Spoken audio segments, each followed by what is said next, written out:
Scheduled caste சமூகத்தில் பிறந்ததனால் இருக்கிறார் என்று சொல்ல வரவில்லை.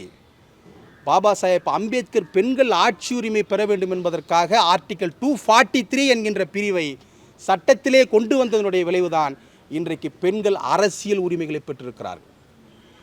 இதிலிருந்து நான் என்ன சொல்ல வருகிறேன் என்று சொன்னால், இன்றைக்கு பெண்கள் சுயமரியாதையோடு தன்மானத்தோடு ஒரு அங்கீகாரம் பெற்று இந்த சமூகத்திலே ஒரு ஆணுக்கு நிகராக சவால் விடக்கூடிய பெண்ணாக இன்றைக்கு விண்வெளிக்கெல்லாம் கூட செல்லுகிறார்கள். இந்தியாவிலே பிறந்த பெண்கள் இன்னைக்கு என்னென்னமோ சாதனைகளை படைக்கிறார்கள்.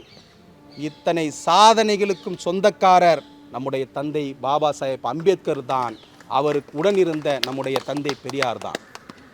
அருமை உறவுகளே, எல்லாரும் ஒரு வார்த்தையை சொல்வதுண்டு இயல்பாக, ஒவ்வொரு பெண்ணினுடைய வெற்றிக்கு பின்னாலும் ஒரு ஆண் இருக்கிறான் என்று திரைப்படங்களிலே, நாம் கண்ணீர் விட்டு அழுகின்ற தொலைக்காட்சி தொடர்களிலே இந்த வார்த்தையை அடிக்கடி பயன்படுத்துவார்கள்.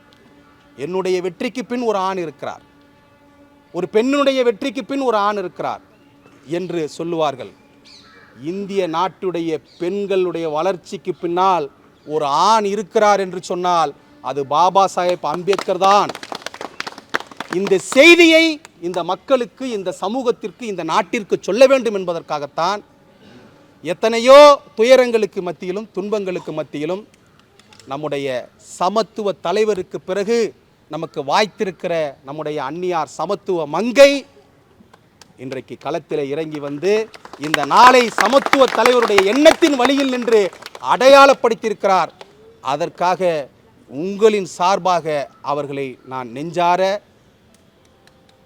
நன்றி கூற விரும்புகிறேன். அவர்களுக்கு நன்றி கூற விரும்புகிறேன். இந்த நிகழ்வுகள் தொடர வேண்டும். இறுதியாக ஒரே ஒரு செய்தியை மட்டும் சொல்லி முடிக்கிறேன். இந்த சமூகத்தினுடைய விளிம்பு நிலையில் இருந்தவர்,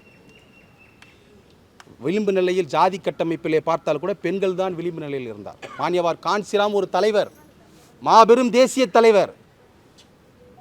அவர் நினைத்திருந்தால் யாரை வேண்டுமானாலும் கட்சியினுடைய தலைவராக்கியிருக்கலாம், யாரை வேண்டுமானாலும் உத்தரப்பிரதேசத்தினுடைய முதல்வராக்கியிருக்கலாம். ஏனென்றால் அவர் தேசிய தலைவர். இந்த சமூகத்தினுடைய கடைக்கோடி சமூகத்திலே பிறந்த அன்னை மாயாவதி அவர்களை உத்தரப்பிரதேசத்தினுடைய 4 முறை முதலமைச்சராக்கினார் என்று சொன்னால் அது அவர் பாபா சாஹேப் அம்பேத்கருடைய எண்ணத்துக்கு ஆற்றிய நன்றி கடன். அந்த நன்றி கடனை தமிழகத்திலே வரலாறு நமக்கு தந்திருக்கிறது. வரலாறு நமக்கு ஒரு வாய்ப்பை தந்திருக்கிறது. அந்த வாய்ப்பை நாம் சரியாக பயன்படுத்தி தமிழ்நாட்டிலே ஒரு மிகப்பெரிய வரலாறு கண்டிராத ஒரு மிகப்பெரிய பெண் ஆளுமையாக, பெண் தலைவராக அண்ணன் ஆம்ஸ்ட்ராங் அவர்களுடைய கனவை நனவாக்க நம்முடைய அன்னியாரை அனைவரும் ஒன்றுபட்டு நாம் மிகப்பெரிய ஆளுமையாக வளர்த்தெடுத்து தமிழ்நாட்டு அரசியலில் நம் அண்ணன் ஆம்ஸ்ட்ராங் அவருடைய கனவை வெற்றி பெற செய்ய வேண்டும் என்று சொல்லி உங்கள் அனைவருக்கும் என்னுடைய தந்தையாக, எங்களுடைய தலைவராக, எங்களுடைய தகப்பனாக, எங்களுடைய வழிகாட்டியாக இருந்த சமத்துவ தலைவருடைய எண்ணத்தின் வழி நின்று நன்றி சொல்லி முடிக்கிறேன். ஜெய் பீம், ஜெய் பாரத், ஜெய் ஆம்ஸ்ட்ராங்.